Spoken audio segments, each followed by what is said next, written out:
3 मास प्रथमे उपास रही कौन कौन बेनिफिट्स पाई। हेलो नमस्कार जय जगन्नाथ। आपण मैंने वीडियो टाइटल और थंबनेल देखि जानि पारथुबे जे मु कौन वीडियो करिया को चाहूची। बस आज वीडियो रे मु मोर एक्सपीरियंस आपण मानकु शेयर करिया पई चाहूची। मु डिनर स्किप करिकी कौन सब बेनिफिट्स पाइची हेई पारे आपण ए सब बेनिफिट्स न पाई पारंती कारण समस्तकर बॉडी टाइप्स अलग थाए। फास्ट जितेबाला मु वेट लॉस पाई चैलेंज नवा आरंभ कली 21 डेज रो चैलेंज नेइथिली सेतो बेलुठु ही मु डिनर स्किप करबा आरंभ करदेली। मु संध्या 4टा 5टा भितर ही किछि स्नैक्स नै जाय ता परठु ही खाइबा बंद कर दिए सखाळ 9टा पर्यंत।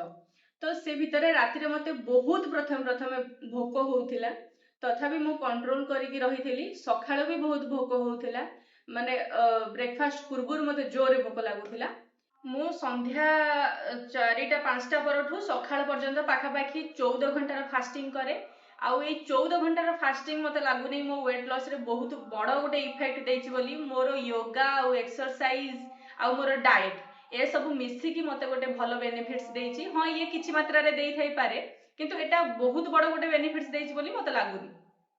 मु जहाँ जहाँ मिस्टेक करिछि सेडा मु कहूछि जे मु 14 घंटार फास्टिंग करि सारिबा परे सखाळु ब्रेकफास्ट रे सेतबेले मैक्सिमम कार्ब्स थिबा जिंस को फास्ट ब्रेकफास्ट रे निये जेमिति कि रोटी सहित भजा हेई गला आउ डोसा हेई गला इडली हेई गला ए सब जिंस टे कार्ब्स वाला जिंस टिके अधिक नै जाय। बेले बेले डोसा बाहर किनि के आनि कि भी खाइ दिए चकुली भी बेले बेले किनि के आनि खाइ दिए जोथरे कि बहुत सारा ऑयल थाए बोली मु पछरे जानि पारिली।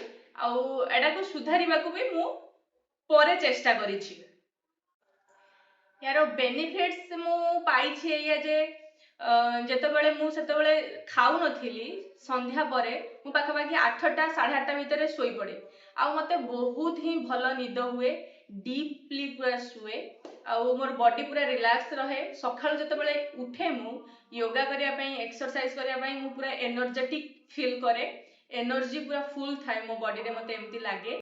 आउ एबे कथा कहबी मु एबे कंटिन्यू राति रे माने पाखापाखि 8टा पूर्वरु तो मु खाई दउछि किंतु खाइले मते एबे एया फील होउछि जे मु जदि को दिन चा पी देली संध्या 6टा किबा 7टा पाखापाखि रे राति 12टा 1 पर्यंत मते निद ही होउनी।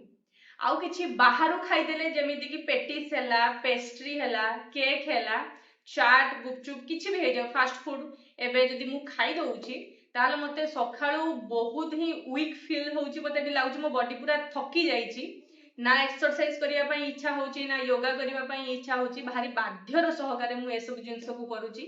बिल्कुल भी मो देह रे न थाए एनर्जी जहाँ भी खाई देले किंतु पाखा घर खाइबा खाइले मते ठीक ठाक लागे 7टा भितर खाई देले किंतु जदि बाहर खाइबा खाए मोर सब एई फास्टिंग ऊपर सजेशन मोर एया रहिबो जे आपण जदि फास्टिंग करूचंती 14 घंटा करूचंती ताहले सखाळु ब्रेकफास्ट टा आपण नियंतु प्रोटीन वाला ब्रेकफास्ट जेमिति कि प्रोटीन रहिथिबो फाइबर रहिथिबो कार्ब्स रहिथिबो सब मिसै कि गोटे भलो कॉम्बिनेशन वाला ब्रेकफास्ट नियंतु जेमिति कि रोटी सहित पनीर नै जानतु ता सहित किछि सलाड नै जानतु नहले आपण स्मूदी करिकि पी परिबे प्रोटीन वाला स्मूदी आउ ए सब जिंस खांतु।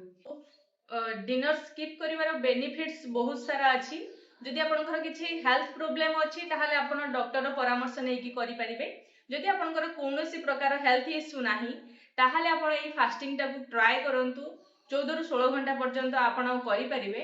आउ आरो बेनिफिट्स ए रहबे जे जहार गट हेल्थ प्रॉब्लम अछि खाइबा हजम हबारे किछि प्रॉब्लम अछि से माने एटा को कले तार इंप्रूव हबो हजम हबारे साहाय्य करिवो। जहाको निद भलो लागुनी निद ठीक से होउनी से माने खाइ ए डिनर स्किप कला परे मते लागुछि तांको बहुत भलो गोटे डीप स्लीप मिली परिबो। आ जो माने कहउछंती बहुत सारा आसिकी कमेंट करंती जे हमको सखाळु उठिबा को इच्छा हुएनी कारण आपण राति सोइबारे ही प्रॉब्लम थाए आपण राति सुवंती कि सेति पय आपण को उठिबारे प्रॉब्लम हुए आपण को सखाळु एनर्जी मिलिबो आपे आपे आपण उठी पड़िबे जेतेबेले आपण डिनर स्किप करबा आरंभ करिवे। आ गोटे छोट कथाटे कहबा पई चाहिबी जे पाखापाखि 5 रु 6 वर्ष हैला मो स्वामी को माउथ अल्सर हेइथिला जेमिति कि पाटरे छोट छोट घा हबा କିନ୍ତୁ ଏଇ ଯୋଉ ଡିନର ସ୍କିପ୍ କରିବା ପରେ ତାଙ୍କୁ ଗୋଟେ ବହୁତ ଭଲ ବେନିଫିଟ୍ସ ମିଳିଲା ଯେ ସିଏ ପାଟି ଘାଟା ହବାଟା ପୁରା ପୁରି ବନ୍ଦ ହେଇଯାଇଛି। କିନ୍ତୁ ଏବେ ଯେବେ ସେ ବାହାରେ ଖାଇବା ଖାଇ ଦଉଛନ୍ତି ରାତି ତାହେଲେ ତାଙ୍କ ପାଟିରେ ବାହାରି ପଡୁଛି ଆଉ ଥରେ ମାଉଥ ଅଲସର ହବା। କିନ୍ତୁ ଏବେ ପାଖାପାଖି ତାଙ୍କର ପୁରାପୁରି ଏସବୁ ଜିନିଷ ବନ୍ଦ ହେଇଯାଇଛି। ଆପଣ ଯଦି ଫାଷ୍ଟିଂ କରୁଛନ୍ତି, ଆପଣ ଯଦି ଡିନର ସ୍କିପ୍ କରୁଛନ୍ତି, ତାହେଲେ ଆପଣଙ୍କୁ କଣ କଣ ବେନିଫିଟ୍ସ ମିଳିଛି ପ୍ଲିଜ ତାର ଏକ୍ସପିରିଏନ୍ସ କମେଣ୍ଟ କରି କହିଦେବେ। ରହୁଛି, ନମସ୍କାର।